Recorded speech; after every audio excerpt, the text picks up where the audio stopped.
Ah, Hop, parfait, excellent. voilà. Alors, on est en direct, monsieur le député, juste pour Ouais. vous dire. Donc voilà, bah, merci beaucoup d'abord, monsieur Delaporte, d'avoir accepté de répondre à nos questions.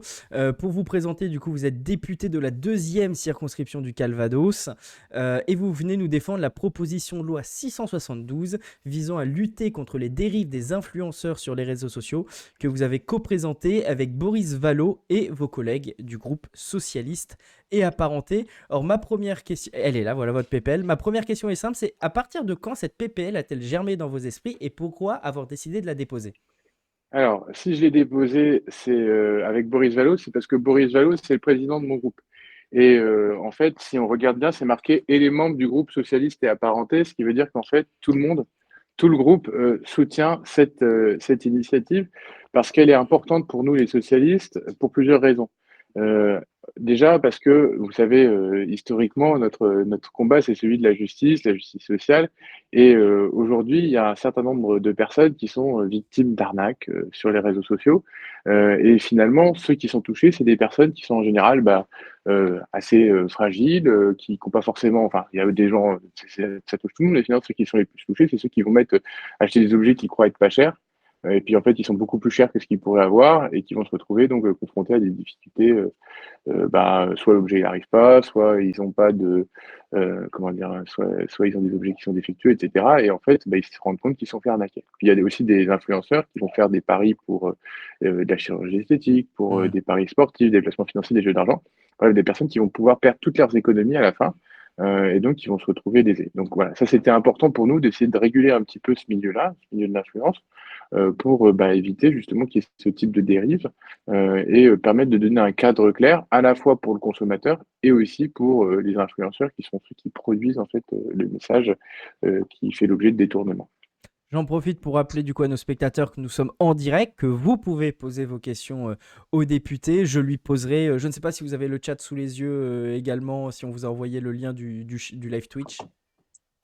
Oui, alors en fait, je viens d'installer le live en dessous. Ah, parfait. Voilà. Bon, bah, si vous avez Donc, votre mais retour, c'est sauf que je nickel. me vois plus. Ouais, enfin, je vois si je peux. Ouais. Normalement, j'ai le retour et j'ai juste coupé mon micro de seconde. Pas de souci. Là, c'est normal si vous l'entendez plus, du coup, hein, juste précise aux gens dans le chat. Voilà, c'est bon. Ouais, C'est bon. je parlais derrière On, moi. on vous dit bonjour dans le chat, comme vous le voyez. On a Hostie qui vous dit bonjour, monsieur le député. On avait une question pour vous d'ailleurs. Vous êtes membre de quelle commission, on nous demande dans le chat? Alors, je suis membre de la commission des affaires sociales. Donc, les affaires sociales, c'est la commission qui gère donc tout ce qui est lié à la régulation de la santé, au budget de la santé, au budget aussi de tous les établissements qui accueillent les personnes âgées. C'est aussi tout ce qui est budget de tout ce qui est dépenses sociales, le RSA, etc. Voilà, donc, en fait, on touche plein de trucs. Et c'est nous qui allons examiner aussi la réforme des retraites qui Ah, arrive. Donc, certains ont peut-être entendu parler. on en Mais reparlera, on en reparlera, on en voilà. reparlera. La proposition de loi sur les influenceurs, elle va être examinée, elle, par la commission des affaires économiques, parce que je m'attache plutôt à tout ce qui est code de la consommation. Et donc là, voilà, c'est la commission des affaires économiques qui s'occupe de ça. Donc temporairement, j'irai au moment d'examen de la loi dans la commission des affaires économiques, mais bon, les députés, ils peuvent bouger comme ça. Voilà. Mais ma spécialité, c'est vraiment les affaires sociales, le droit du travail, l'assurance chômage. Bah, on a la première question qui est directement cash dans le chat de Hostic. Du coup, pourquoi cette PPL? Je comprends pas pourquoi. Pourquoi cette PPL?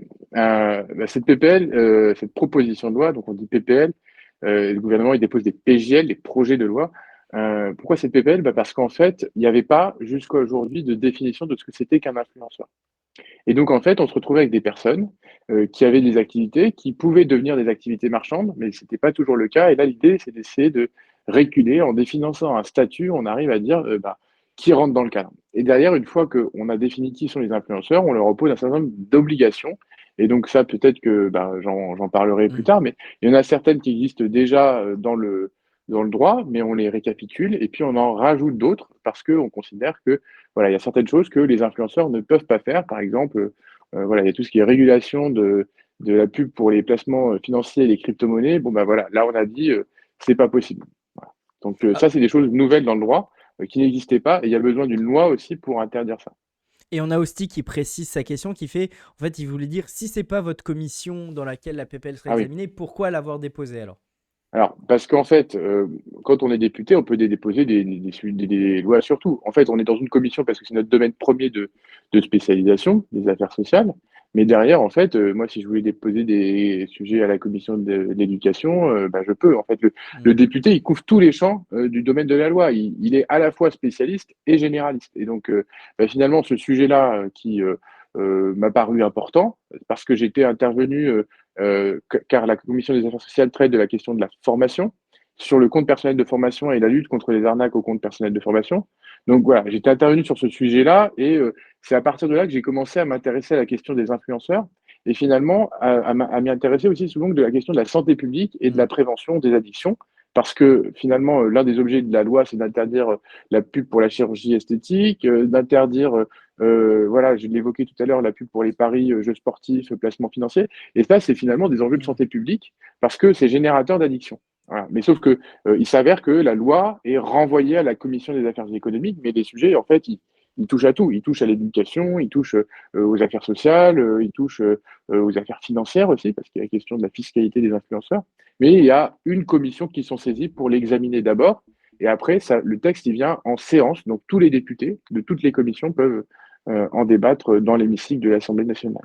On a Assassin qui vous pose une question, qui vous dit: Bonjour monsieur le député, vous y avez pensé donc au sujet de cette PPL après le clash Magali Berda et Booba, et moi je tirais la ficelle en parlant du complément d'enquête de Christian Warlex sur les influenceurs justement, qui a fait beaucoup réagir avec la fameuse tendinite de Magali Berda. Est-ce que ça a été cet élément déclencheur là pour faire votre texte, ou vous y avez travaillé avant? Enfin, ou Alors, c'était déjà mûri avant? ouais, alors, c'est pas directement le clash, mais il peut y avoir une incidence. Je vous raconte. Je parlais tout de suite de la loi sur le compte personnel de formation. Il s'avère que, et peut-être que certains d'entre vous le savent, les influenceurs ont beaucoup fait la pub pour le CPF et notamment un certain Hmm. nombre de dérives d'arnaques au CPF. Et ce qui enfin, j'ai commencé ma discussion générale, donc ma prise de parole sur l'ensemble du texte de la loi sur la lutte contre la fraude au CPF dans l'hémicycle de l'Assemblée en citant finalement une influenceuse et un certain nombre d'autres influenceurs. Et cet extrait de ma prise de parole a été retweeté par Booba. Donc je suis devenu une forme de pion dans la stratégie de dénonciation des dérives des influenceurs de Booba. Et à partir de ce moment-là, j'ai commencé à recevoir plein de messages, notamment parce que Booba m'avait retweeté, mais pas seulement parce que la vidéo en elle-même a fait un peu le buzz, de gens qui me disaient, bon, attendez, il faut agir, il faut vous bouger et tout ça. Et donc c'est à partir de ce moment-là que je me suis vraiment intéressé au sujet. Donc de manière indirecte, parce que Booba a donné de la visibilité au sujet, mais voilà, c'était pas la cause première. Bon, il y a beaucoup de personnes, hein, beaucoup de gens qui posent des questions sur le fond de la PPL. On y reviendra juste un peu après. On nous demande, Cyril Lage, qui est notre patron, on en profite, coucou patron, qui nous demande: Bonjour, avez-vous rencontré des influenceurs pour préparer cette PPL? Ouais. Si oui, que disent-ils des comportements que vous dénoncez? Alors, j'ai rencontré des influenceurs, pas tant pour la préparer en amont, mais que en ce moment, maintenant qu'elle existe, pour préparer l'examen à l'Assemblée. C'est-à-dire que le texte que j'ai là, c'est une base, c'est un support de discussion Hmm. derrière qui sera amené à être retravaillé en fonction des auditions que je vais mener dans les prochaines semaines et en fonction aussi des avis de mes différents collègues députés. Ou Donc, des arguments déposés sur Purpose par nos citoyens. ou des arguments évidemment citoyens. Non, mais c'est vrai, l'idée c'est d'être ouvert le plus largement possible à la discussion. C'est une base de discussion et même moi, j'ai envie de renforcer certaines dispositions du texte. Bref, donc j'ai discuté la semaine dernière, par exemple, j'étais invité par un youtubeur qui s'appelle Sam Zira, avec trois influenceuses, pour voir la manière dont elles recevaient en fait finalement la loi et dont elles pouvaient avoir des choses à redire dessus. Voilà, donc c'est comme ça que je fonctionne. Je vais aussi sans doute auditionner des influenceurs à l'Assemblée Hmm. pour essayer de discuter si pour eux, ça répond aux problématiques qu'ils se posent, mais mon objectif premier, c'est d'abord la protection des consommateurs. Pas d'audition de Booba à l'Assemblée nationale. Pas à ce stade, mais rien n'est impossible. Ah, Booba, si tu nous entends, la porte est ouverte. Moi, je voulais vous poser une question. Quand vous avez vu le complément d'enquête de Christian Warlex sur les influenceurs, Quelle a été votre réaction première? Est-ce que vous qui avez déjà un peu commencé à vous renseigner sur le sujet, est-ce qu'il y a des choses qui vous ont surpris ou vous qui vous êtes renseigné, il n'y avait pas vraiment de surprise dans ce que vous avez appris? Je dirais pas qu'il y avait d'énormes surprises parce que ça faisait partie des choses qui étaient dénoncées par les internautes. Non, moi, ce que j'avais pas, ce que j'ai trouvé intéressant, c'est la plongée dans le milieu des agences d'influence parce que c'est pas ce qui est le plus accessible. Et puis la réaction de Magali Berda aussi sur le sujet. Donc voilà, ça, j'ai trouvé ça plus, enfin, plus original de mon point de vue, mais aussi assez intéressant. Voilà, le côté coulisses, quoi. D'accord.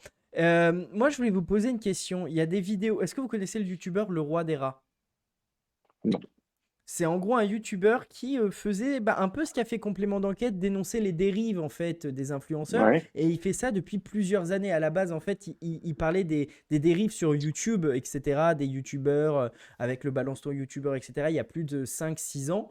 Et ça fait de très nombreuses années qu'il parle des dropshipping organisés par les influenceurs, etc. Comment vous expliquez que le politique prenne autant de temps à réagir quand bah, ça fait plusieurs années qu'on alerte sur ces dérives-là? Bah, déjà, peut-être, alors moi j'étais pas, élu, Hmm. avant il y a 6 mois, donc je peux pas vous dire, précisément. Mais ce qui est sûr, c'est qu'il y a aussi une nouvelle génération d'élus qui sont peut-être un peu plus connectés. Non, c'est vrai, il y a objectivement une question d'âge du personnel politique qui, ne connaissait pas l'existence de TikTok avant il y a 3 mois pour une grande part de mes collègues, je pense. Donc voilà, c'est vrai que ça, c'est un premier élément. Le deuxième, c'est que les documents comme complément d'enquête, la une de Libé ont contribué à faire rentrer une problématique qui était dans des bulles dans le débat public. Donc finalement, il y a un intérêt politique un peu plus récent qui est lié à la médiatisation aussi mainstream assez récente. Parce que finalement, vous parlez de youtubeurs, mais on sait très bien que c'est des milieux qui fonctionnent quand même en communauté. Et donc, si vous-même, vous n'êtes pas dans les algorithmes, dans les fils, si vous-même, vous ne suivez pas des influenceurs, il n'y a pas beaucoup de raisons pour lesquelles vous pourriez avoir l'information qui vous remonte. Par ailleurs, si les citoyens eux-mêmes ne vous sollicitent pas sur le sujet. Parce que Hmm. finalement, il y a plein de citoyens qui sont arnaqués, mais qui ne se disent pas, je vais aller voir mon député frapper à la porte de sa permanence pour essayer de lui exposer mon problème. Et pourtant, finalement, c'est souvent le premier pas à faire pour lancer l'alerte, c'est d'aller en parler à ses élus. Et quand on se dit, bah, il y a un problème de loi, voilà, moi je reçois des gens qui viennent à me voir à ma permanence pour des problèmes de, je sais pas moi, Hmm. réglementation, des foires au grenier ou des choses comme ça. Bon, ben voilà, j'essaie derrière de travailler dessus. Donc là, j'ai personne qui est venu frapper directement à ma permanence, mais Mais il y a je me Booba qui suis vous a saisi du, alerté. voilà, je me suis saisi du sujet en voyant un article sur les arnaques au CPF par les influenceurs, en reprenant des propos, et derrière en devenant un réceptacle d'un certain nombre d'alertes parce que j'avais pris la parole dessus. Et là, on s'est mis à me contacter sur Twitter, sur Insta, etc., me balancer des choses. Voilà. On a Hostie qui réagit dans le chat. Il fait d'ailleurs, je ne sais pas si c'est grâce à vous, mais le fait que les arnaques téléphoniques au compte CPF soient interdites et fortement punies, c'est top. Alors, c'est pas grâce à moi directement, mais j'ai participé au débat qu'il y a eu sur cette loi. C'est pas moi qui l'ai rédigé, mais en tout cas, j'ai soutenu la loi et j'ai fait partie des principaux acteurs, entre guillemets, de l'examen de ce texte à l'Assemblée. Mais je tiens à dire, voilà, c'est un truc transpartisan et tous les groupes de l'Assemblée ont participé parce qu'il y avait un consensus, comme je Hmm. pense qu'on trouvera aussi un consensus sur le sujet des influenceurs. Alors, avant qu'on parle de l'exposé des motifs et de la PPL en soi, votre PPL, Aurélien Taché, donc écolo, propose lui aussi une PPL sur les influenceurs. Est-ce que vous avez travaillé avec lui et est-ce qu'il ne risque pas, les gens dans le chat pourraient dire, mais attends, il y a deux PP, enfin, ils sont d'accord, ils ont deux PPL quasiment identiques, pourquoi ils en font pas qu'une seule? C'est une question que les gens peuvent se poser aussi. Eh bien, je vais y répondre très, très simplement. Déjà, Aurélien Taché, comme en fait, il y a plus que deux PPL, il y en a trois. Il y a celle d'Oreille Attachée, il y a celle de Nadège Abomangoli et François Picmal. Et puis, il y en a même une quatrième qui est en cours de préparation par mon collègue En Marche, Stéphane Vogetta. Donc on a Donc, vous voyez, LFI, En Marche, Écolo, PS. et ouais, exactement. Et finalement, l'idée, c'est de se dire que, bon, déjà, ces propositions ne sont pas identiques, hein. Elles visent des champs Hmm. différents. Par exemple, la proposition d'Oreille Attaché, elle est un peu plus sur la question de l'agence d'influence que sur le sujet de la santé publique et des différentes interdictions que je propose en termes de type de publicité. Et par ailleurs, moi, je vais aussi un peu plus loin que les autres sur qu'est-ce qu'on doit faire, qu'est-ce qu'on doit dire quand on fait de la pub. C'est-à-dire, je veux qu'il y ait Mm. un bandeau publicitaire qui soit apparent de manière permanente quand on est payé pour faire une publication. Je veux que quand on reçoit des avantages en nature, ça soit considéré comme de la publicité. Voilà, ça, c'est des choses qui n'existent pas aujourd'hui et qui ne sont pas non plus à ce stade dans les propositions de loi de mes différents collègues. Donc, vous voyez, elles sont pas identiques, mais elles sont complémentaires. Et donc, moi, ce que j'espère, c'est qu'on va réussir à converger. Alors, ça pourrait être mon texte ou ça pourrait être éventuellement un autre texte qui arrive un Mm. peu plus tard, où on arrive à combiner un peu toutes les bonnes idées que les uns et les autres ils ont eues pour aboutir à un texte et un cadre commun de régulation. Mais cette émulation, ces différentes propositions de loi, elles sont intéressantes et utiles parce qu'elles permettent justement de fixer un objectif et aussi de montrer l'intérêt que les députés ont à l'Assemblée nationale pour mettre des règles dans une jungle. On a Steph dans le chat qui fait sur ces PPL le RN d'or. Bah, peut-être qu'ils n'ont pas encore Internet. Bon, on va arriver du coup sur votre PPL. Dans votre PPL, vous parlez de deux catégories de célébrités. Est-ce que vous pouvez nous en parler de ces deux catégories de célébrités? Alors, oui, j'ai évoqué celles qui sont issues, celles qui, en fait, commencent dans la télé-réalité et qui, en fait, à la fin de leur carrière, enfin de leur émission, se disent comment je vais réussir à reconvertir cette notoriété que j'ai acquise grâce à la télévision et grâce à l'émission de télé-réalité en influence. Et c'est là qu'elles vont se faire accompagner par des agences. Et puis, il y a l'autre type d'influence, celle qui naît de manière assez spontanée, genre lifestyle, on se met à mettre, je sais pas moi, ses Hmm. vêtements, ses recettes de cuisine, et on devient, par stratégie de croissance, influenceur parce qu'on produit un contenu de qualité ou en tout cas un contenu qui fait parler de soi. Et toujours dans cet exposé des motifs, vous dites il est temps que les influenceurs prennent leurs responsabilités pour les contenus qu'ils produisent et pour lesquels ils sont rémunérés. Ils sont irresponsables pour vous, les influenceurs? Oui, ils ont une forte responsabilité, au sens où quand on fait de la pub pour quelque chose et qu'on dit c'est génial ce truc, en plus c'est pas cher, machin, enfin vous voyez, on met son tampon, on accorde une forme de crédibilité, d'influence finalement, à un objet ou voilà. Donc c'est une manière de faire de la transmission de confiance entre la confiance que peut avoir le public sur l'influenceur et la confiance que l'influenceur donne ou fait semblant de donner à un objet. Donc, à travers ce transfert, ils engagent leur image et leur responsabilité. Et finalement, c'est à travers ma loi, cette responsabilité de l'influenceur que je vais mettre en évidence en disant, vous ne pouvez pas faire n'importe quoi. Et derrière, si on se dit qu'on responsabilise l'influenceur, on responsabilise l'ensemble de la chaîne, l'ensemble de l'écosystème. Donc, on va responsabiliser les agents, on va responsabiliser aussi les marques qui vont appeler aux agences parce qu'elles vont devoir aussi respecter elles-mêmes un certain nombre de règles ou de critères pour pouvoir faire de la bonne influence. Vous voyez, donc on est en train de créer, voilà, à travers une responsabilisation, la responsabilisation de l'ensemble des acteurs de la chaîne. Alors, pour revenir sur les propositions, du coup, vous avez un article dans votre Ouais. PPL qui, en gros, est divisé en 5 axes, si on peut résumer.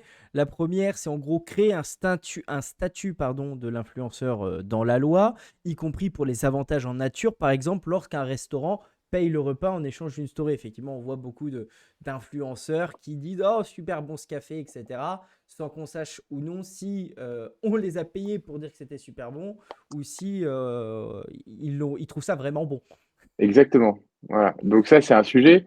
Et c'est vrai que j'en discutais avec les influenceuses qui disaient, oui, mais attendez, moi, des fois, on m'offre le café a posteriori, une fois que j'ai fait ma publication. Je dis, bah, dans ce cas-là, tu dis que tu le dis pas. Par contre, si on t'a offert le café et qu'on t'a dit, bon, en échange du café, peut-être que tu pourrais faire un post, là, c'est pas la même chose. Vous voyez, il y a un Mm. avantage en nature. Et donc, bon, là, j'ai mis sur le même plan la pub et l'avantage en nature. Mais peut-être qu'on peut aller sur l'exemple du modèle italien en disant que plutôt que marquer publicité, on met le café m'a été offert par machin. Voilà. Et on déclare, en fait, finalement, dans la Mm. publicité, l'avantage en nature. Voilà. Parce que comme ça permet de faire la différence entre soit j'adore aller dans ce café tous les matins parce que leur jus d'orange pressé est excellent, soit je suis passé par hasard ou le café m'a contacté et m'a dit tiens, viens prendre un jus d'orange et puis tu nous feras la pub, Mm. soit le café m'a payé pour que je fasse la pub pour le jus d'orange. Et en fait, ces trois niveaux-là, à mon avis, doivent être distingués pour que le consommateur lui-même soit averti quand il regarde pour savoir voilà, quelle est la nature même de l'avantage s'il y a eu une rémunération ou rien du tout. Et dans ce cas-là, ça a presque encore plus de valeur, en tout cas à mes yeux, mais je pense qu'il y a aussi beaucoup de personnes qui suivent les influenceurs.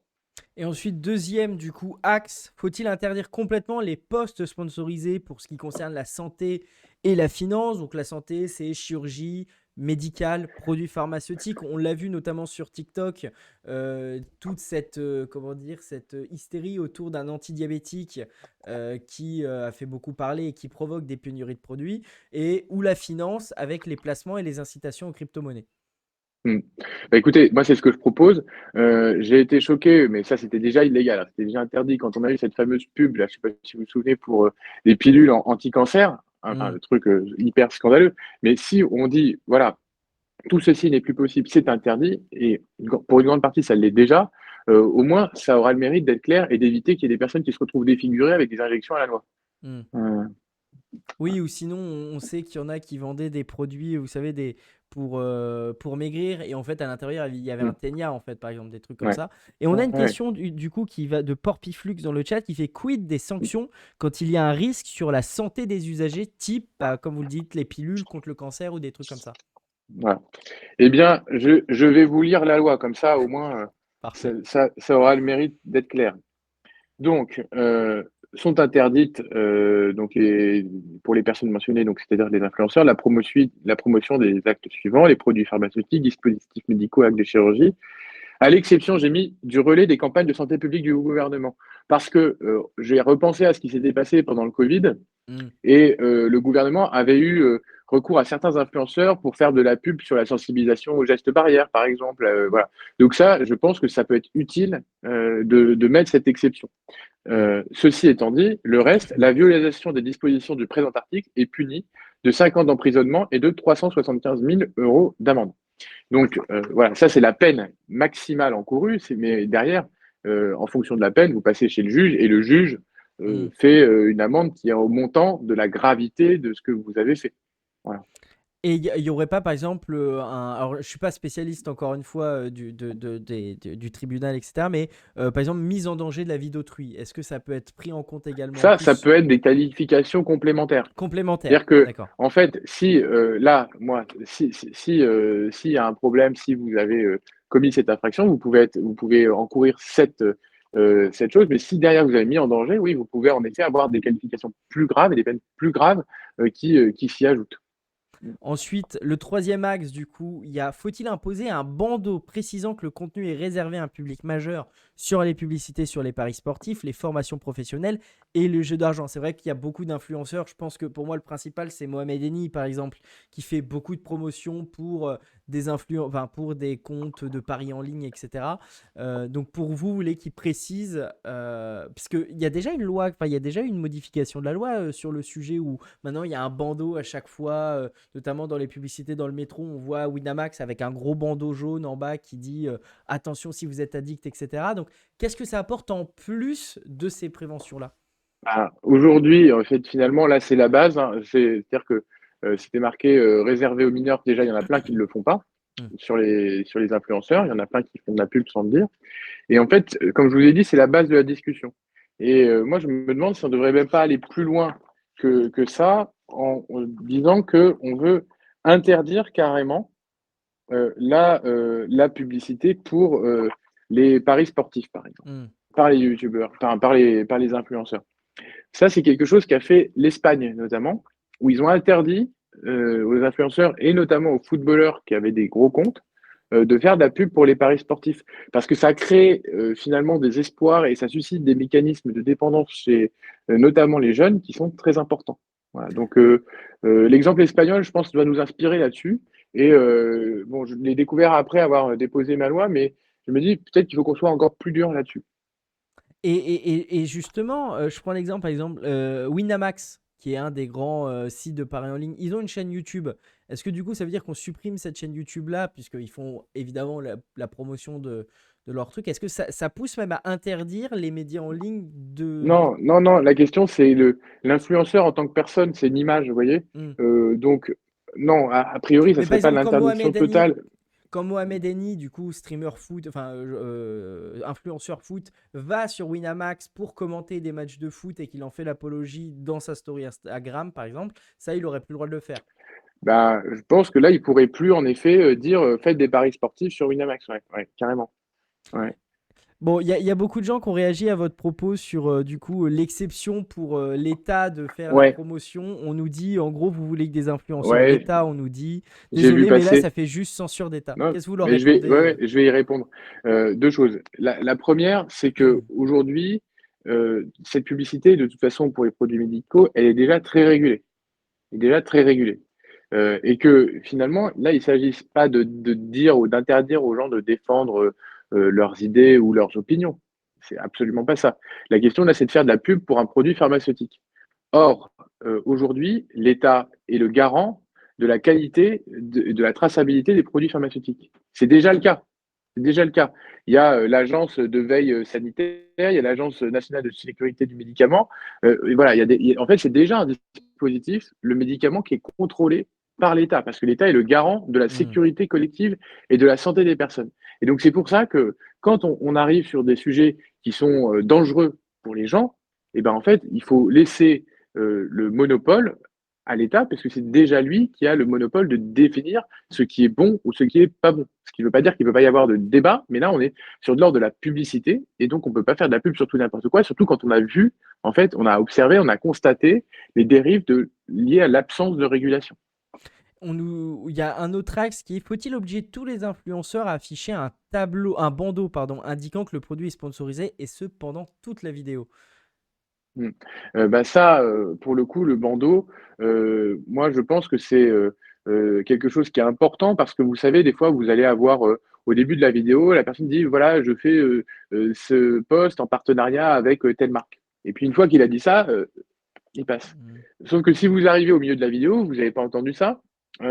Des fois, c'est marqué parce qu'en fonction des plateformes, on peut indiquer Hmm. contenu sponsorisé, mais dans 20% des cas seulement, c'est indiqué. Et donc, je pense que si on dit, voilà, tu mets en incrustation sur ta vidéo, et je veux dire, aujourd'hui, tout le monde sait faire une incrustation d'un bandeau, voilà, et Hmm. les plateformes pourraient accompagner là-dessus. Sponsorisé, c'est ce que font les Allemands. Bah, au moins, ça permettrait que ça soit visible en permanence, quel que soit le moment où on arrive sur la story ou la vidéo Bah, on ou rappelle la que photo. YouTube a mis ça je ne sais pas si vous avez suivi, mais en obligation, c'est-à-dire que quand on poste une vidéo sur YouTube, vous devez cocher obligatoirement, sinon vous pouvez vous voir son compte se faire supprimer, Suspendu, ouais, suspendu. Cette vidéo est sponsorisée, etc. Il y a un bandeau qui apparaît en haut, mais qui est évidemment temporaire au tout début de la vidéo et après voilà, ça passe.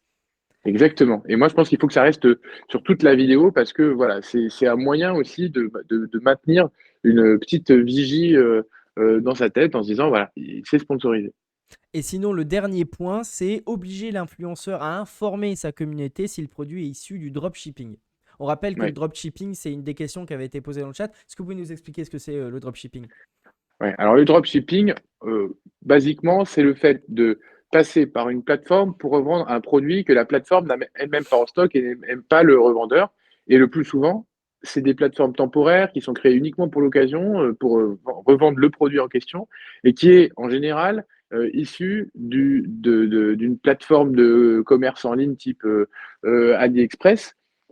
Je ne sais pas si vous m'entendez, j'ai l'impression que ça a coupé. Ah non, je vous entends très bien. Est-ce que moi, vous D'accord, m'entendez? ok. Oui, c'est Ouais, bon. ouais, c'est ma caméra Nickel. qui a dû figer. Ah, pas de souci. Mais donc du coup, c'est issu d'AliExpress. Vous avez le machin à 2,50 €. Vous le revendez à 49,50 € en disant que c'est une promo d'un produit qui est vendu en fait à 79,99 €. Voilà. Et alors que le produit réel vaut 2,99 €. Mais comme vous placez par une plateforme intermédiaire, vous avez l'impression que le produit est en promo. Ce qui fait qu'il y a une marge énorme. On est sur quelque chose qui est plus ou moins déjà théoriquement puni parce que c'est de la publicité mensongère.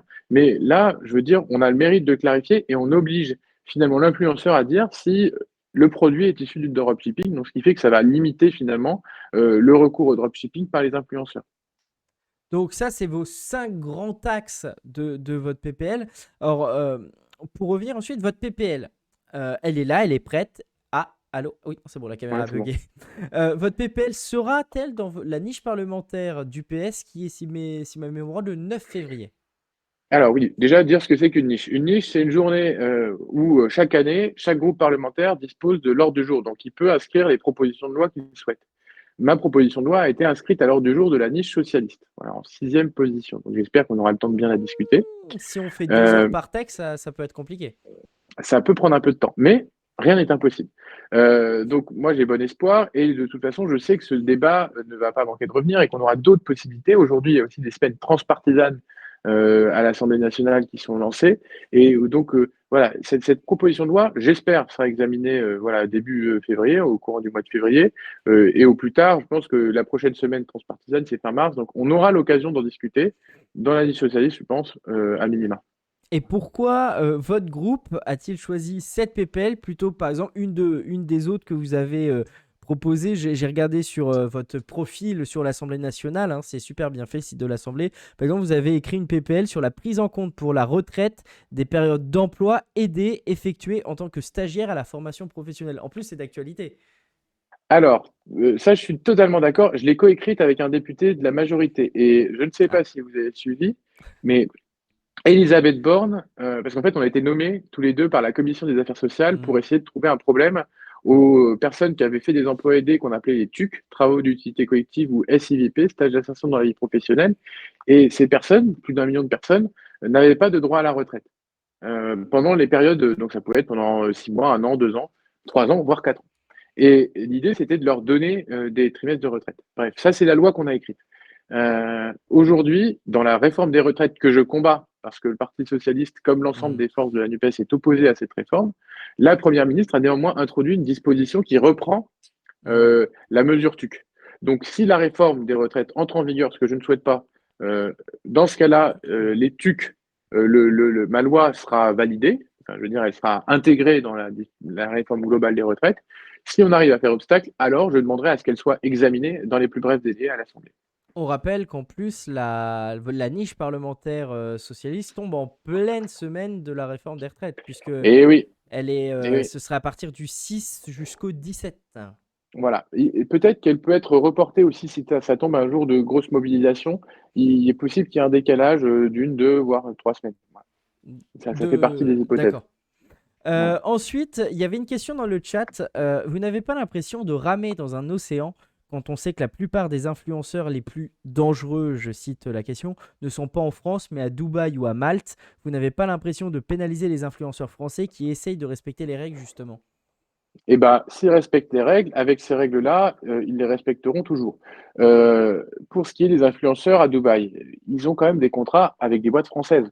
Mm. Donc, on peut aussi se dire que si on passe par une agence d'influence française pour avoir ces contrats, ça s'applique. Par ailleurs, si le consommateur est français, il peut avoir intérêt à agir et à se retourner contre quelqu'un qui est à Dubaï. Donc, Mm. les personnes qui sont à Dubaï, elles ne sont pas au-dessus des lois. Très bien. Et bah, là, je pense à ça. Est-ce que le risque aussi, c'est si vous mettez des règles plus restrictives, certaines de ces agences d'influence ne risquent-elles pas de partir à l'étranger? Ben, si elles partent à l'étranger, dans ce cas-là, on pourra aussi se retourner contre elles si elles font du commerce en France. Et je pense qu'il y a globalement un écosystème de l'influence qui est en train de se mettre en place en France, c'est en train de se définir. Je veux dire, aujourd'hui, les studios, par exemple, d'enregistrement et de tournage, il y en a une partie qui sont en France. Les influenceurs qui partent à Dubaï, il y en a une partie qui reviennent parce qu'ils se rendent compte que Dubaï, c'est sympa, mais c'est pas la vraie vie.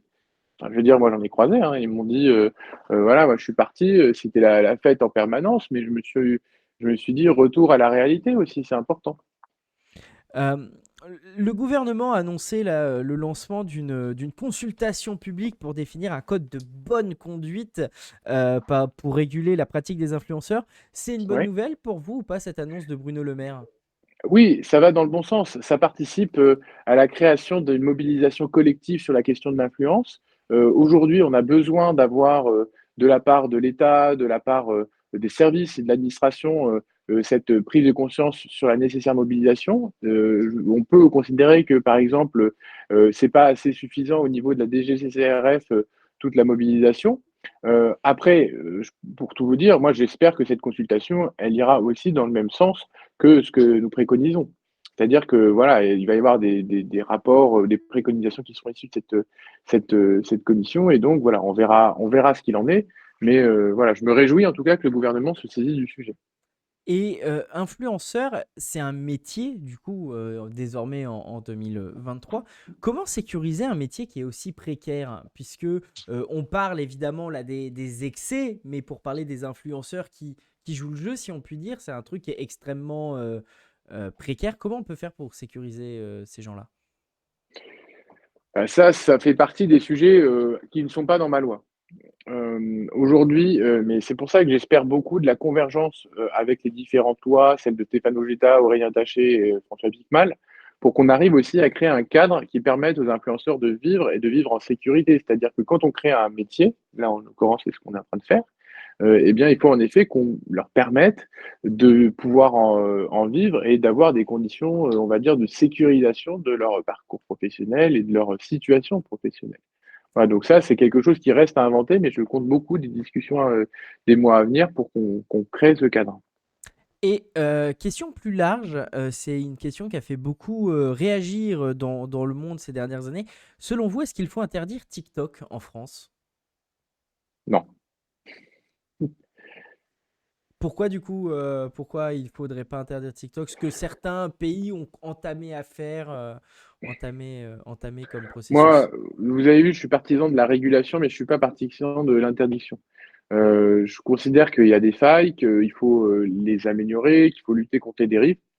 Mais bon, c'est un média, il y a des gens qui y sont dessus, il y a des.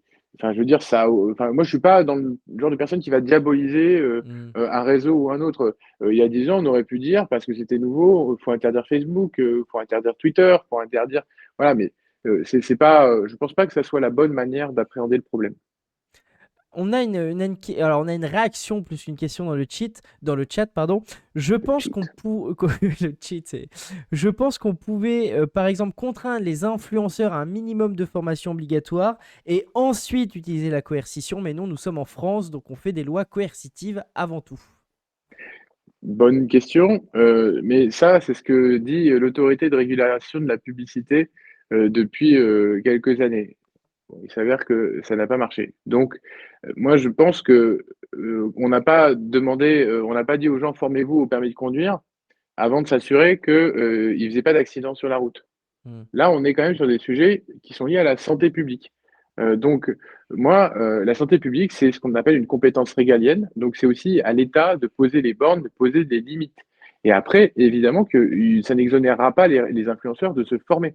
Parce que quand on a une loi, derrière, il faut aussi qu'on se forme à la loi, à son application, et à elle seule, elle ne prétend pas régler le problème. C'est parce que les influenceurs se formeront à cela, se formeront au cadre juridique existant, se formeront aussi à la meilleure utilisation et utilisation éthique des réseaux, qu'ils y arriveront. Mais évidemment que cette loi n'exonère pas la nécessité d'avoir un système de formation efficace des influenceurs. On a Victoria qui nous demande dans le chat que pensez-vous du marketing du réseau, notamment de ces sociétés de crypto qui proposent à de simples citoyens de gagner facilement de l'argent? N'est-ce pas une grosse arnaque organisée? Bien sûr que si.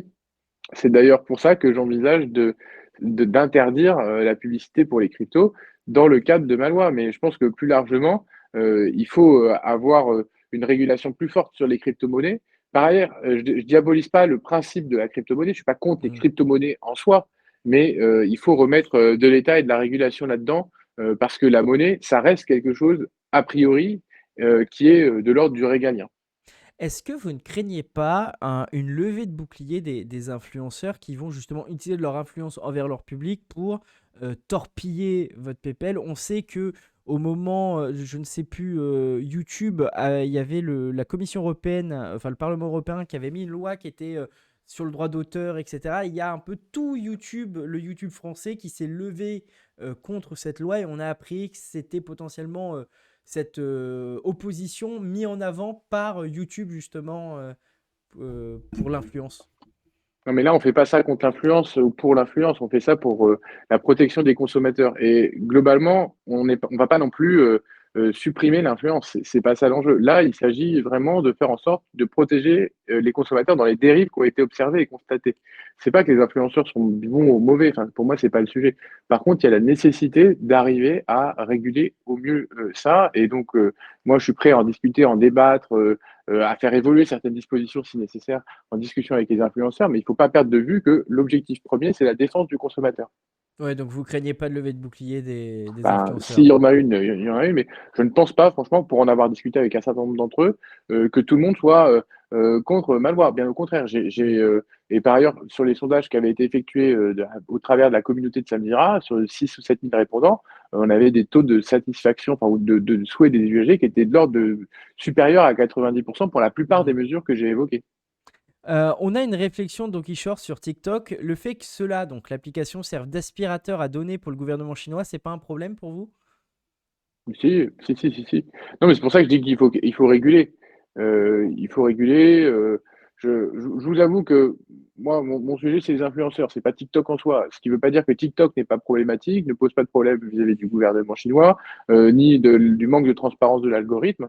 Ça, c'est des vrais sujets, mais c'est pas l'objet de ma loi en tout cas. Mm. Et c'est pour ça que voilà, là, je Mm. suis venu pour parler de ça, mais et que je suis pas pour l'interdiction de TikTok en soi parce Mm. que je sens que l'application a trouvé un public.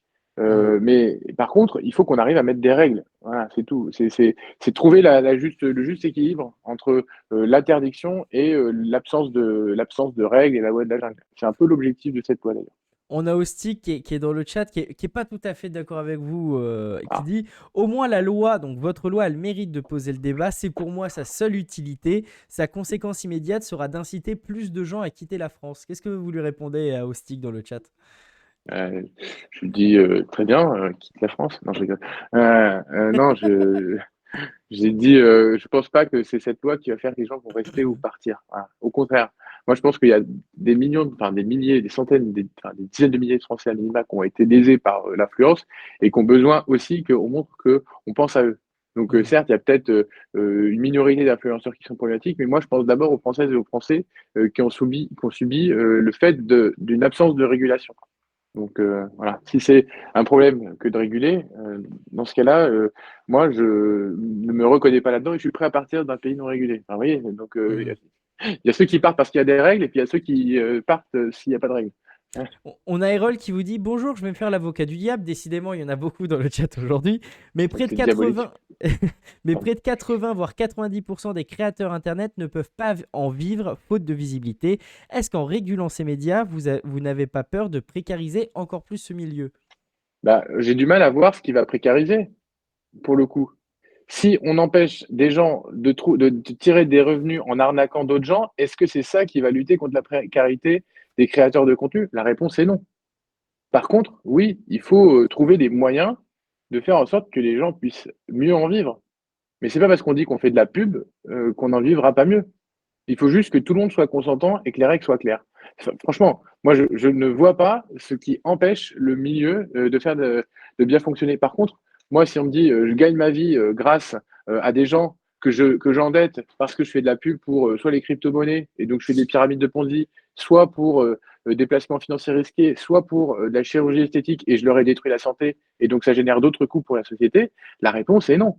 Voilà, donc moi, voilà, là, on dit qu'est-ce qui est tolérable, qu'est-ce qui est pas tolérable, mais il n'y a rien, on n'est pas empêché de créer du contenu Hmm. par une loi comme ça. Alors, avant qu'on passe du coup aux réactions à votre PPL qui ont été déposées sur le site de Pure Pause, moi j'ai une question de la part de Raphaël, puisque sur mes réseaux Ouais. sociaux j'ai invité les gens à vous poser des questions.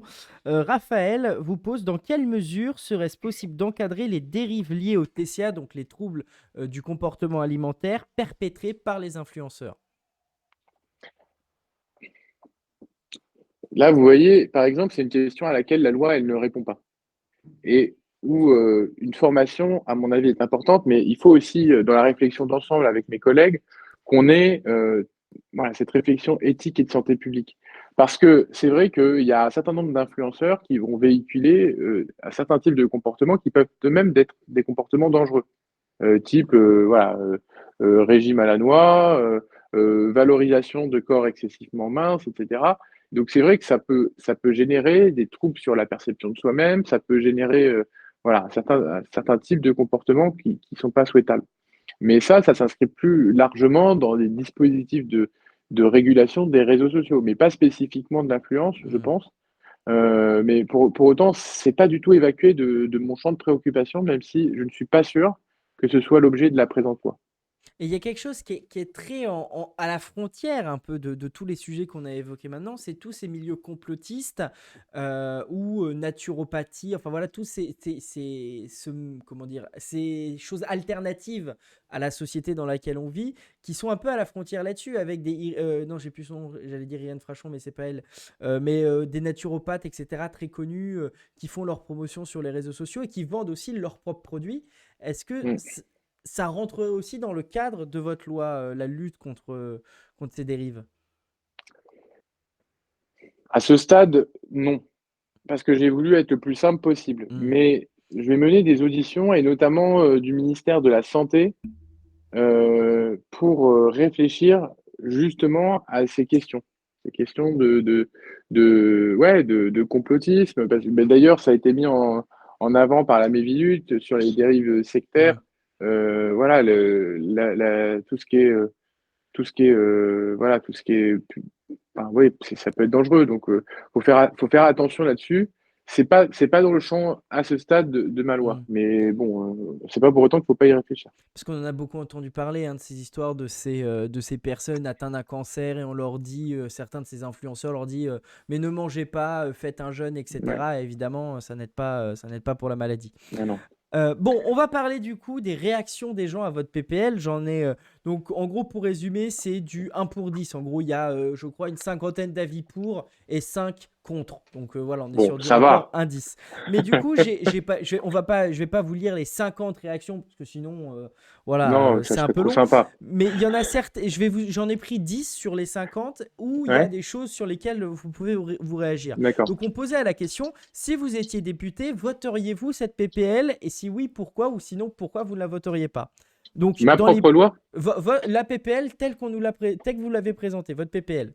Donc Oui, on je la a voterai. Oui, non, pardon. oui, mais pas de souci. Du coup, les gens disent car le monde alors je suis pour car le monde du numérique, tout comme celui des Ah, données en d'accord. ligne, ne cesse de progresser et gagner du terrain. Il est important que le législatif puisse avoir sa place afin de pouvoir traiter les dérives et en justice en vertu de la loi. Je pense que vous avez rien à redire sur ça. Non, mais je remercie pour ce soutien. On a ensuite, je suis pour que les influenceurs aient un statut légal et cadré dans une transparence permettant d'informer le public sur les contenus, mais, voilà, sinon ce serait pas drôle, il faudrait aussi que cette loi donne les moyens de respect de cette loi à l'organisme de contrôle. Parce qu'une chose qu'on n'a pas évoquée effectivement, c'est que toutes ces interdictions, etc., si on met ça en place, mais que derrière, il y a personne qui contrôle, l'impact de la loi est quand même limité. Ça, c'est vrai.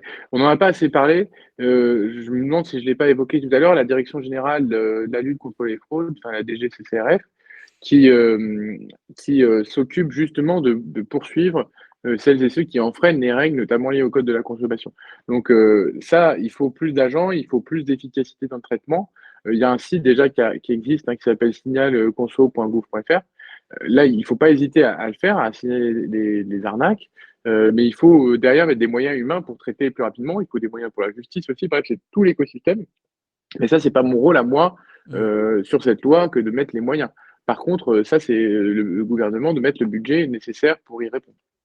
Alors, un autre argument, d'une manière générale, plus d'informations claires permet des choix éclairés et libres. Dans ce contexte particulier, créer une distanciation intellectuelle pourrait éventuellement permettre de contrebalancer l'influence émotionnelle des influenceurs susceptibles d'atténuer l'esprit critique des fans, avec des implications financières non négligeables sur leur budget, à plus forte raison lorsqu'ils sont jeunes.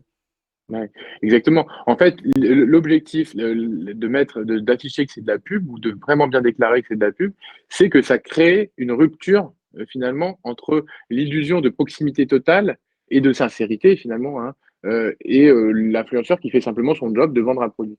Et donc cette rupture, elle permet d'avoir un peu de réaction, de recul, de réflexivité, on dirait, pour être plus vigilant. Voilà, donc moins se faire berner.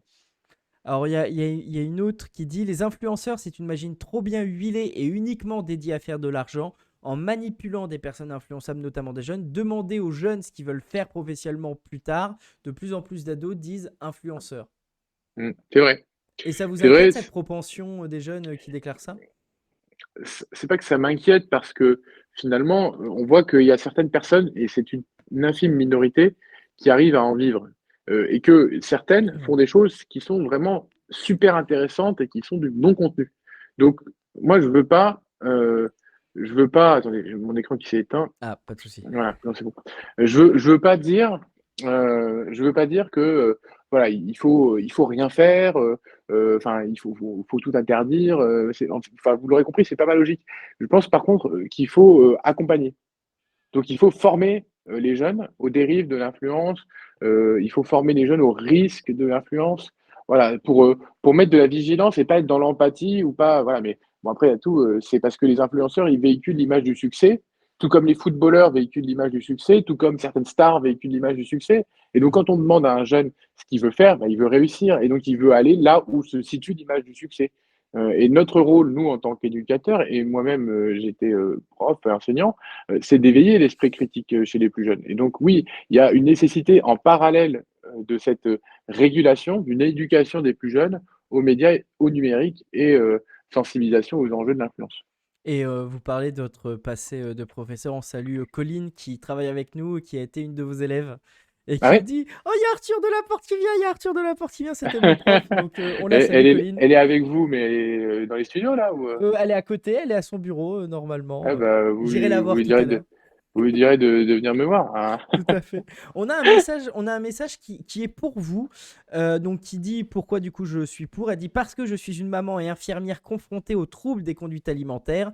Dans ma famille et mon engagement associatif en région comme au national, je déplore l'impact dévastateur des influenceurs auprès d'enfants jeunes ou de jeunes adultes qui est néfaste et peut avoir des conséquences extrêmement graves en matière de santé physique et mentale. Focalisation sur l'apparence, régime, utilisation des produits pour maigrir, obligation de se conformer à telle ou telle image pour entrer dans un module, chirurgie esthétique et ou bâti. Oula, alors là, je ne sais pas ce que ça veut dire. Sport à outrance. Je remercie Monsieur Delaporte de porter cette proposition de loi et l'invite à me contacter s'il le souhaite en tant que président de la Fédération nationale des associations liées aux troubles des conduites alimentaires. Et elle nous dit merci à Purpose de relayer ce projet. Donc, si ça vous intéresse, je vous enverrai Ah le bah, contact de envoyez-moi, cette ouais, dame. envoyez-moi son contact par mail et son message. Super, Eh ben merci avec beaucoup. plaisir. Ouais. On a quatre derniers pour. Nous sommes dans un pays de liberté. Il n'est pas pensable d'interdire l'activité d'influenceurs. Par contre, il est fondamental de mettre en garde, d'alerter ceux qui sont touchés par les influenceurs. Bah voilà, c'est Et exactement ce que j'ai dit. est-ce que pour aller plus loin par rapport à ça, est-ce que, parce que là, on parle directement aux influenceurs qui vont devoir faire quelque chose, est-ce qu'il n'y aurait pas un aspect aussi de contraindre les plateformes à mettre des messages d'alerte aux utilisateurs? Ouais. En fait, c'est tout ça qu'il faut qu'on arrive Hmm.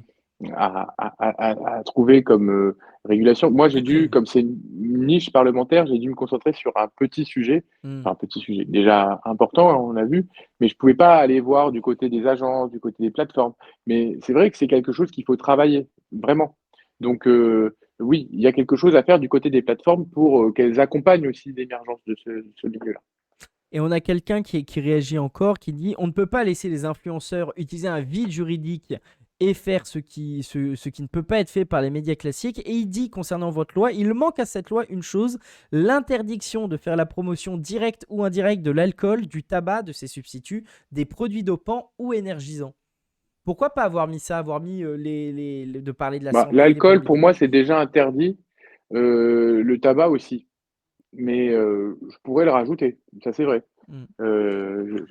Mais mais Parce que par exemple, ouais, c'est votre collègue Francesca Pasquini qui est écolo, qui elle a déposé une PPL. Je crois je ne sais plus si elle va venir ou pas défendre sa PPL sur l'interdiction notamment des cigarettes électroniques à usage unique, qui est ouais, notamment beaucoup utilisée par les jeunes. On parle je crois que c'est le ouais, ouais, puff, je me je demande crois que ça si je l'ai s'appelle comme pas ça. signé, ouais, ouais, ouais, Ah. ouais, ouais, ouais, et c'est vrai que non, mais pour le coup, ça pourrait être inclus là-dedans, ouais, ouais, ouais, Ah. L'amendement ouais, pure pause, incroyable. ouais, ouais, ouais, ouais, ouais. Ouais, non, mais bon, en tout cas, j'y réfléchis, j'y réfléchis. Ouais. Voilà, et on a autre chose, une autre personne qui dit il manque quelque chose à votre loi. Donc il dit il est temps de contrôler ces influenceurs qui surfent souvent sur les fake news. Et il dit possibilité de sanctionner un influenceur qui émet, alors on va dire volontairement, des fausses nouvelles. Alors, à mon avis, ça, c'est un autre type de régulation. Parce que c'est quelque chose de plus large, la régulation des fake news. Hmm. Euh, c'est pas là, on est vraiment sur une dimension commerciale. Quand on parle des fake news, on commence à rentrer dans le domaine de la liberté d'expression, etc. Et donc c'est un autre un autre pan du droit. Donc voilà, moi j'ai pas souhaité aller là-dedans parce que sinon ça risque de faire dériver totalement le débat. Donc c'est pas mon sujet. C'est pour ça que par ailleurs sur les produits médicaux, j'ai dit on interdit totalement. On va pas interdire, on va pas faire les bons ou les mauvais. Hmm. Le sujet c'est voilà comment on arrive à être bien dans les clous.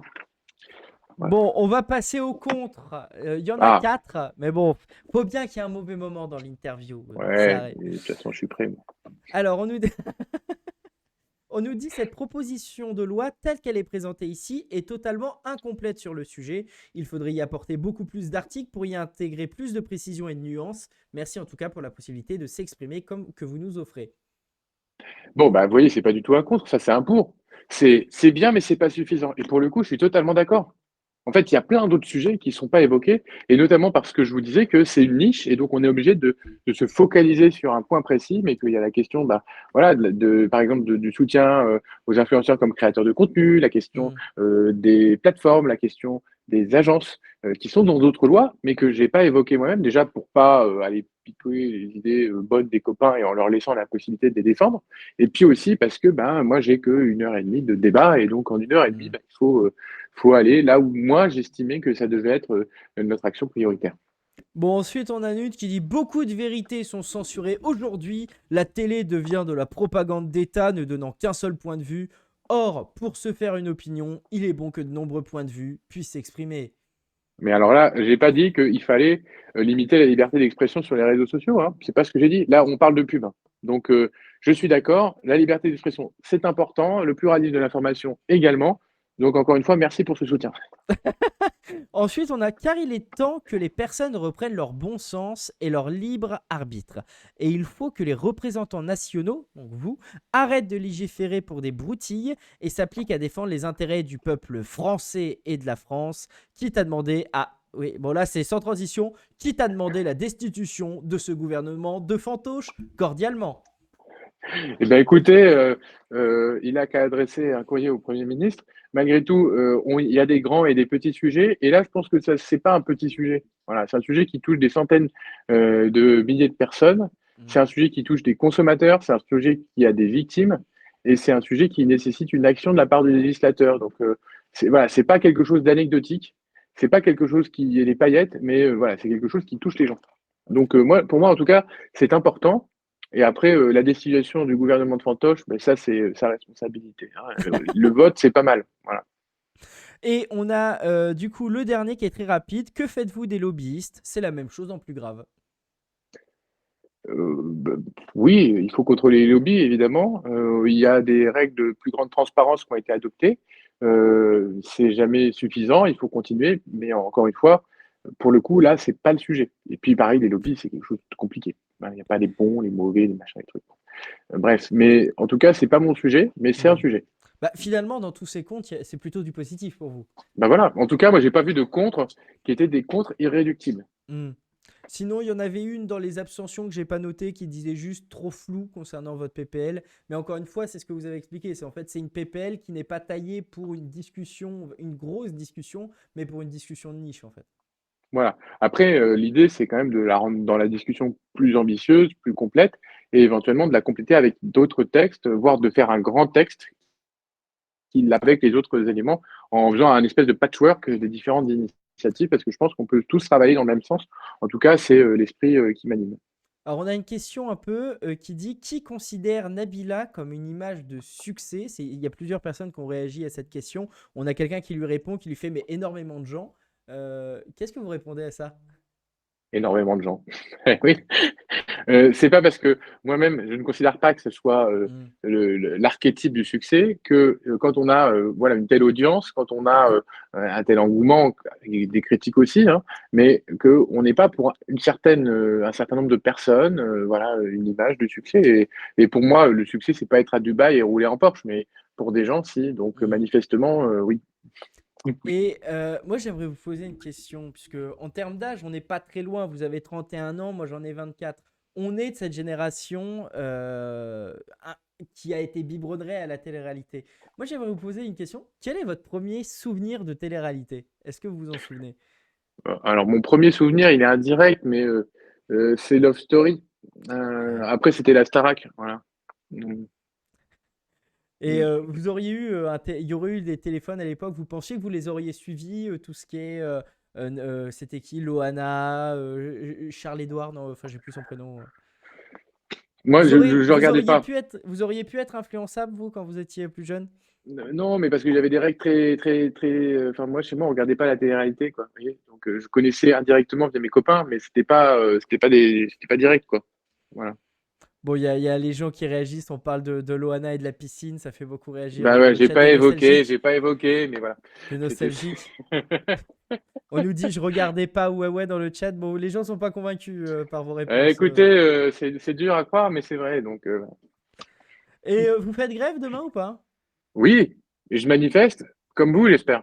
Ah bah alors moi non puisque je serai ici dans mon KGB, mais en revanche il faut savoir que nous, on en a déjà parlé, on est au croisement de nations.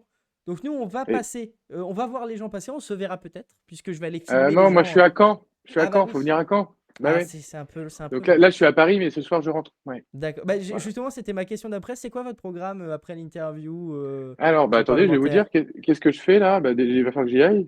Donc j'ai des gens à voir. Après, je vais peut-être aller au ministère de l'Éducation nationale, je ne sais pas encore. Après, j'ai une réunion avec l'administrateur qui travaille avec moi. J'ai une réunion de Hmm. préparation de la réforme des retraites. Je fais LCP vers 19h. Voilà, en gros. Et puis après, je prendrai le train vers 20h, je pense. 20h30, 21h, j'espère. Il y a un train?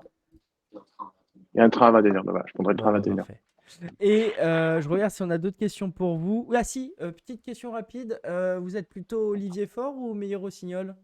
Olivier Faure. Bah ouais, moi. Non, mais je suis député et grâce à la NUPES. J'ai été élu sur un accord d'union de la gauche. Je soutiens la stratégie d'union de la gauche qui est portée par Olivier Faure.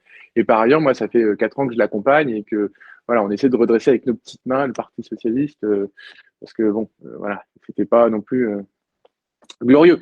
Enfin, ça a été glorieux, mais il y a une période un peu trouble. Hmm. Bah, il y avait quelqu'un qui vous avait taclé là-dessus. Il y a un militant LFI qui vous a taclé tout à l'heure en disant qui êtes-vous, Arthur Delaporte, pour dénoncer Adrien Quatennens quand vous faites un 70 à la Qui je présidentielle? suis? Je suis un citoyen comme un autre qui a des valeurs et qui estime que on doit être exemplaire quand on est parlementaire. Et il n'y a pas besoin de faire 1% ou 100% pour avoir des opinions politiques. Voilà. Procureur LFI, si tu nous regardes dans le chat, ce message était pour toi. Avant qu'on se quitte, j'aimerais vous proposer un petit truc que j'ai créé qui s'appelle le questionnaire de Pure Pause, qui est un peu sur Ouais, le questionnaire de Proust. Vous savez que comment il ouais, s'appelait, Pivot faisait. Donc quelques ouais. petites questions rapides et une réponse tout aussi rapide. Si vous étiez un homme politique vivant ou décédé? Vous savez, Sylla, le dictateur romain, c'est celui qui restaure la République. Voilà. La pire personnalité française vivante ou décédée? La pire personnalité française, si j'étais la pire personnalité Non, française, qui est pour vous la pire personnalité française vivante ou décédée? bon, vivante, il y a l'embarras du choix, mais on pourrait commencer par Éric Zemmour. Décédé, bon, il y a quand même quelques figures un peu terribles dans l'histoire, mais ben, Pétain, c'est pas mal quand même. Ouais. Le texte de loi que vous auriez aimé porter à l'Assemblée nationale ou un texte qui n'a pas encore été déposé et voté à l'Assemblée? Le texte de loi que j'aurais bien aimé voter, porter à l'Assemblée nationale, c'est l'abolition de la peine de mort. Le discours politique que vous auriez aimé prononcer ou écrire? Euh, le discours de François Mitterrand au congrès d'Épinay. Bah, le fondateur du PS. Voilà, Euh, en la, 1971. la phrase ou la rencontre politique qui vous a marqué? Euh,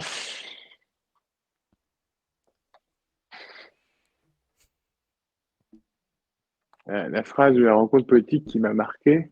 Ou qui a été un déclencheur pour vous dans votre carrière politique? Ah, dans. Ah si, une phrase de. J'étais collaborateur parlementaire d'une députée qui s'appelait Karine Berger. Et un soir, dans un taxi, je me posais la question de savoir, parce que je me dis, tiens, j'aimerais bien faire de la politique et tout, mais elle m'a dit, fais tes études d'abord, parce que dans la vie, il faut cranter. Voilà, donc ça, c'est un truc important. Il faut cranter. Voilà. Votre juron, gros mot ou blasphème favori? Euh, Mon juron, euh, gros mot, blasphème favori, fichtre? Non, j'en sais rien, j'en ai pas. Je ne dis jamais de grossièreté. Ah, le pire argument entendu dans votre carrière politique, que ce soit contre vous ou que vous avez entendu à l'hémicycle. Hmm. Olivier Dussopt qui accuse hier Olivier Faure Mm. de s'être renié quand lui-même a changé 5 fois de crèmerie. Oui, on a suivi ça hier. Le meilleur compliment qu'on vous ait fait en tant que député ou politique? Euh, J'aime bien votre cravate, non, je rigole. Non, non, je sais pas, moi, vous avez l'air sincère. Ça, c'est important, la sincérité. Vous voyez où dans 5 ans? Euh, Ouais, je suis bien là. Et le livre qu'un député doit avoir sur sa table de chevet? Euh, Ouais, c'est les mémoires d'Adrien. Pas, Ça fait pas beaucoup Adrien réfléchir. Quatennens, hein, je précise dans le Non, chat, non, pas Adrien Quatennens. de Yourcenar. Ça fait réfléchir sur la question du pouvoir. Ouais. Eh ben, on est à la fin de l'interview. Est-ce que vous avez un mot à dire aux personnes qui nous regardent actuellement, monsieur le député? Euh, Bah, merci pour l'intérêt que vous avez porté à ce sujet. Merci pour avoir fait vivre un débat contradictoire. C'est toujours sympa. Et, voilà. En tout cas, Et, c'était chouette. et on a une question que nous, chez Purpose, on aimerait vous poser. Vous avez parlé que vous allez faire des auditions potentiellement d'influenceurs. Est-ce que ça vous dirait de venir les faire sur Purpose dans nos locaux avec les Alors, influenceurs? je vais essayer de les faire à l'Assemblée, mais par contre, si vous voulez qu'on monte un dispositif Twitchant, c'est possible. Ah, On on peut en note, discuter. on en On peut en discutera. discuter. Eh Voilà. bah parfait, C'est pas une merci. promesse C'est pas absolue, une mais en promesse. tout cas, ça sera à l'Assemblée. Eh ben merci beaucoup, Mais on peut monter, monsieur, ouais. Voilà. monsieur Et elle est là, Delaporte. Colline, ou pas? Colline, j'attendais, je vais voir, ne quittez pas. Je vais voir Ah, quand Colline, même. bougez pas. Au cas où, quand même. Parce que vous, j'ai une étudiante qui bosse chez Purpose. Je dis ça pour. Bah, j'ai une ancienne étudiante qui est théoriquement dans un des bureaux Elle arrive, elle chez arrive, elle Purpose. arrive. Ah, Dites-vous que le fondateur de Cap Collectif est allé chercher Colline. Donc si c'est c'est le vrai. patron qui lui dit, normalement, ça devrait le faire. Ah oui. Parce qu'en fait, vous êtes hébergé chez Cap Collectif, Bah, là. en fait, Pure Pose est on va dire, en gros, une succursale de Cap Ah, d'accord, de Collectif. Capco. Ok, ah, mais c'est En super fait intéressant. pour résumer, en Ok. fait, Cap Collectif, c'est pour en gros les entreprises qui ont les moyens d'avoir une plateforme unique. Et Pure Pose, c'est pour les collectivités, par exemple, qui n'ont pas les moyens. Colline, entre ici, Colline Mouton. Tiens, mets casque et dis bonjour à ton ancien prof. Ah oui, mais alors attends, il ne voit pas, mince. Ah si, mais il voit le retour, il est là. Il est là. Ah ouais, Tu moi, je vois le parles retour, là, là. ta Je suis sur le caméra est retour, là, ouais. et ton prof est là. Ok, super. Il faut se Ah, je baisser. suis... Donc là, il Vous y a un êtes un petit peu décalage, mais il va le voir haute. du coup. Bonjour, Colline. Voilà, il a bien Bonjour. Ça réussi. va? Ça va et Bah vous? ouais. Bah ouais. Bon, alors, je savais pas que vous bossiez chez Capco. Alors là, je suis un Bah peu. Ah, il faut que je regarde mon truc là. Franchement, vous ne voyez pas. oui, je suis en stage chez Capco entre mon M1 et mon M2. Voilà. D'accord. Je sais pas si vous... Dans le M1 concertation, enfin le truc de Blondio là, ou je sais Bah pas quoi, non? oui, c'est ça. Bah du coup, je vais Hmm. passer en M2 concertation, mais en M1, du coup, comme j'ai fait une année de césure, le M1, il était toujours général. D'accord. Bon bah Et ils super. viennent de faire la réforme. Voilà. Je sais pas si vous vous souvenez de Ravi de moi, vous mais avoir croisé. Mais bien sûr, j'avais je me souviens tout fait... à fait de votre visage. Ouais. C'est Mais faux. j'avais aussi. fait, j'avais fait un exposé sur la mort du PS avec Simon, Terrible. qui a déjà Ouais. aussi fait un stage dans ce. Ouais, mais je vois très bien Voilà. qui Merci, Simon. c'est pas une mauvaise note, c'est parce que tu as fait un truc sur la mort du PS. Ouais, c'est Non, ça. Mais pas du c'était tout, alors parce c'était un sujet que imposé. Mais du coup, on a bien fini, on a dit que le PS était pas mort et tout. On a oui, mais essayé c'était de. pas le sujet. Ah, Mais vous vous en souvenez. Mais je Simon me qui était souviens très bien, je me adhérent souviens PS, très hein, bien. c'est ça, mais il faut pas Oui, l'outer. c'est ça, faut pas le Ouais, dire non ouais, plus. ouais, Voilà, on ouais, va avoir des ouais, lettres de ok, menaces. ça roule. Bon, bah, voilà. Bon, mais je me souviens bien de cet exposé. Bon, à bientôt. Au On revoir. dit à bientôt. À bientôt. Bon bah Non, non, faut que j'y aille, moi. c'est aussi ça. Bon bah parfait, merci beaucoup monsieur le député d'être venu. Et nous on se donne rendez-vous la semaine prochaine puisque mes souvenirs sont bons. On reçoit mardi prochain Madame Keloa Hachi pour sa PPL sur les repas à 1 euro qui sera dans... Excellente PPL. Et du coup on en discutera avec elle, elle sera à votre place ou peut-être qu'elle sera en studio avec nous, on ne sait pas encore. Mais merci beaucoup monsieur Delaporte À suivre. d'avoir répondu à Merci nos pour questions. l'invitation. Au Au plaisir. revoir. Au revoir. Bon, bah elle était bien cette interview.